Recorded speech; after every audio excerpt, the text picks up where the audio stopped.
Assalamualaikum warahmatullahi wabarakatuh. Sebelumnya perkenalkan kami dari kelompok 10 Bengkulu, izin memperkenalkan diri di sini dengan kelompok anggota kelompok kami. Yang pertama ada Sevi Alessandro, Sandus Wisara, Melchior, Diki Samuel Sijabat, Sylvia Anggraini, saya sendiri Yuda Abdi Wahyudi sebagai moderator, Maura Anggayomi dan Siva Asri Amalia.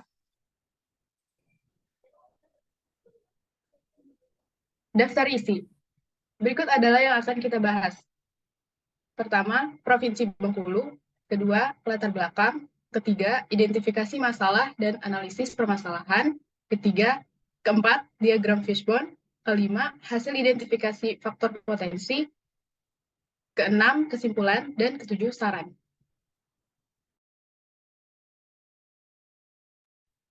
Sekilas tentang Bengkulu. Bengkulu adalah salah satu provinsi di Indonesia yang beroperasi di barat daya Pulau Sumatera. Ibu kotanya adalah Kota Bengkulu.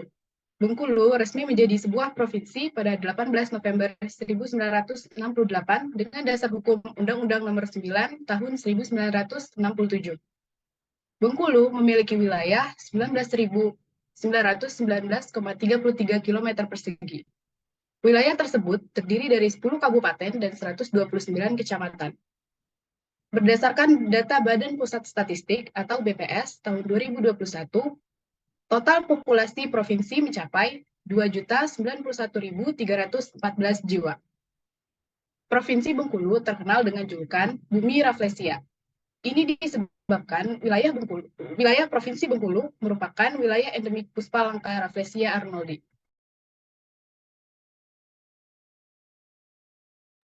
Jadi Provinsi Bengkulu terletak pada titik koordinat 5 derajat 40 menit sampai 2 derajat 0 menit lintang selatan dan 40 menit sampai 104 derajat bujur timur. Lokasinya berbatasan langsung dengan sejumlah wilayah di sekitarnya. Sebelah utara berbatasan dengan Provinsi Sumatera Barat, selanjutnya pada sebelah selatan berbatasan dengan Provinsi Lampung, kemudian sebelah barat berbatasan dengan Samudra Hindia, dan sebelah timur berbatasan dengan Provinsi Jambi dan Provinsi Sumatera Selatan. Bengkulu umumnya memiliki wilayah yang bergelombang. Pada sisi timur, Bengkulu merupakan wilayah daratan tinggi dan berbukit. Dan pada bagian barat merupakan dataran rendah.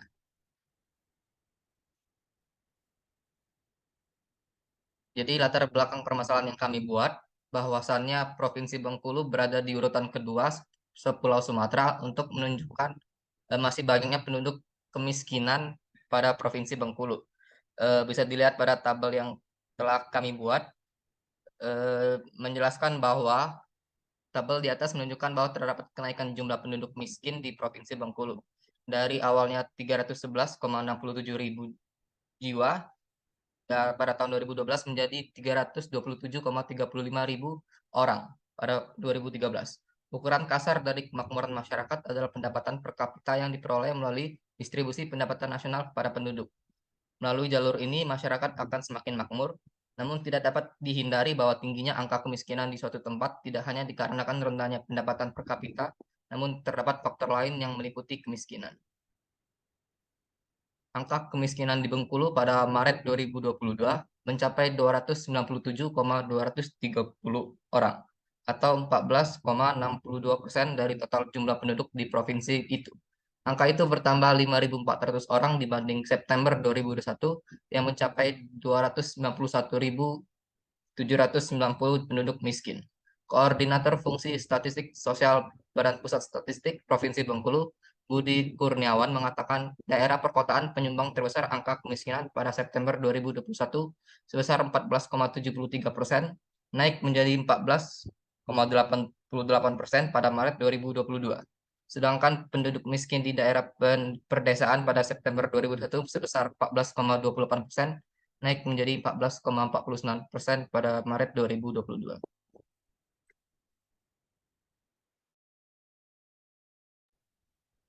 Berikut identifikasi masalah dan analis permasalahan.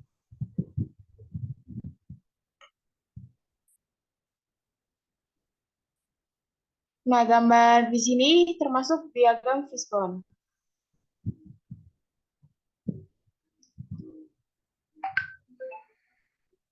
Faktornya itu ada men.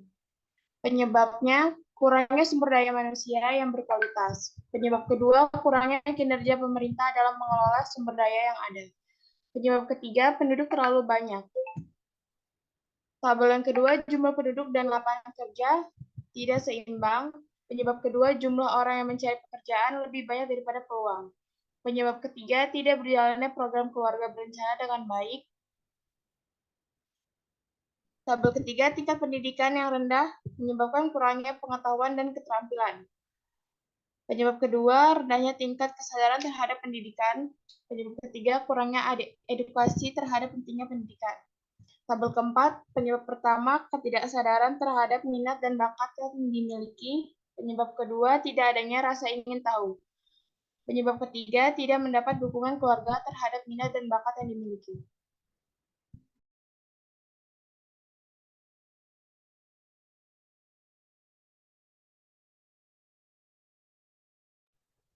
Untuk faktor berikutnya yaitu metode di mana penyebab pertama, perempuan masih dianggap rendah dibandingkan laki-laki.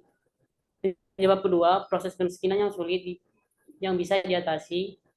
Ketiga, masyarakat mengalami kemiskinan akibat modal produksi kolonial di mana petani menjadi marginal karena tanah yang paling subur dikuasai oleh petani skala besar yang berorientasi luas.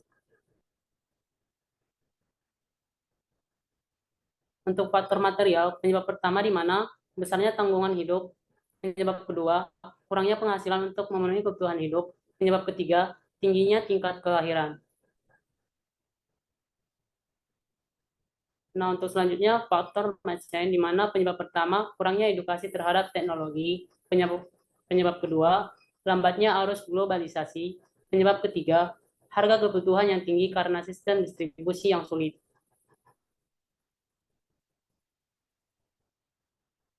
Selanjutnya, yaitu faktor market. Penyebab pertama yaitu kebijakan pemerintah yang kurang menguntungkan. Penyebab yang kedua, program pembangunan pemerintah dalam bidang teknologi, ekonomi, dan pendidikan yang merugikan masyarakat. Penyebab yang ketiga, adanya teknologi canggih yang menggantikan kinerja manusia. Tabel yang kedua, penyebab yang ketiganya yaitu ada persaingan masyarakat dalam kerja untuk menguntungkan dirinya sendiri melalui tinggi rendahnya pendidikan. Tabel yang ketiga yaitu penyebab keduanya, penyalahgunaan dan perlambatan program pemerintah. Penyebab ketiganya tidak berjalannya program pemerintah yang mendukung masyarakat kurang mampu. Tabel keempatnya, penyebab ketiga yaitu terjadinya tidak korupsi dan kolusi terhadap dana bantuan pemerintah.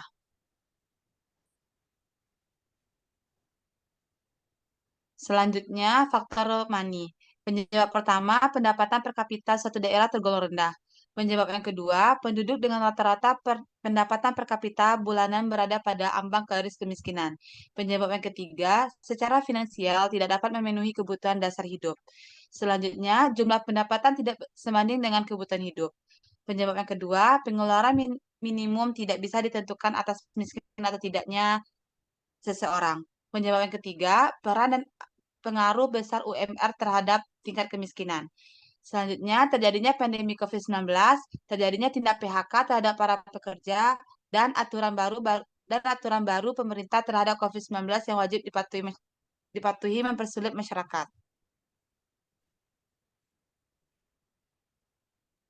Oke, untuk selanjutnya ada faktor time. Penyebab pertama, adanya pembatasan kegiatan pada masyarakat di masa pandemi COVID-19. Untuk penyebab kedua, hilangnya pekerjaan yang akibat pandemi COVID-19. Untuk faktor teknologi, penyebab pertama yaitu kurangnya pengetahuan sebagai pengguna teknologi penunjang kegiatan. Untuk penyebab kedua, masyarakat tidak memahami bagaimana pemanfaatan teknologi bagi kehidupan. Untuk penyebab ketiga, diskriminasi kepada masyarakat yang akan kurang pengetahuan akan teknologi. Untuk penyebab pertama, kolom kedua yaitu peran manusia yang terganti oleh teknologi canggih. Selanjutnya ada faktor information. Penyebab pertama, belum menyeluruhnya informasi terkait pemanfaatan TIK untuk menunjang perekonomian. Penyebab kedua, masyarakat belum menguasai kecanggihan TIK. Penyebab ketiga, pengguna teknologi sebagai media hiburan dan sarana bermain game oleh masyarakat.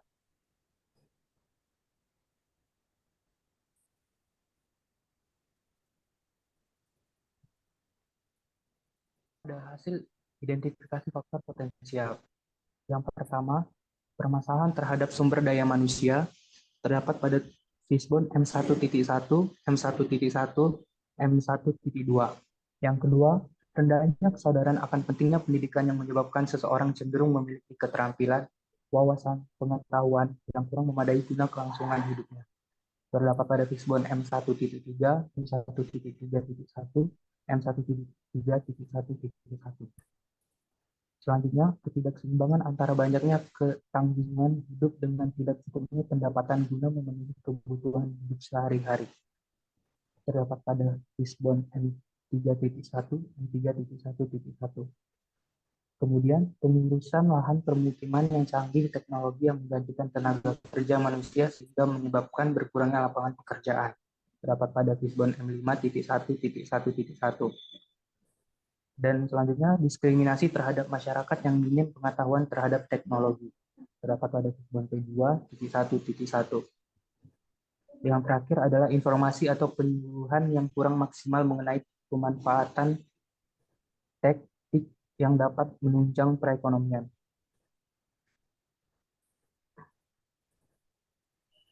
Berikut adalah kesimpulan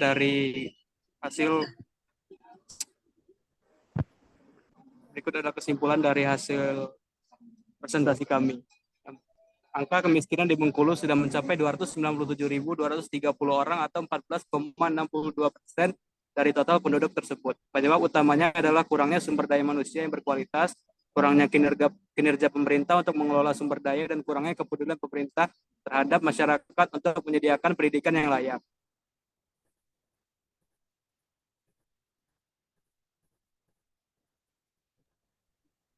Kemudian, solusi yang didapat adalah pemerintah harus lebih peduli terhadap masyarakatnya, melakukan sosialisasi tentang pekerjaan, menyediakan pendidikan yang layak bagi mereka. Bagaimana caranya pemerintah berupaya untuk meningkatkan kesadaran masyarakat akan pentingnya pekerjaan untuk kehidupan mereka, membantu menyediakan lapangan pekerjaan untuk masyarakat daerah.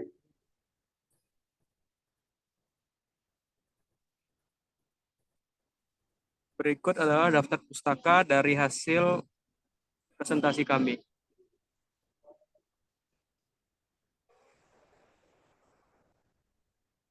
Sekian hasil presentasi kami. Terima kasih. Wassalamualaikum warahmatullahi wabarakatuh.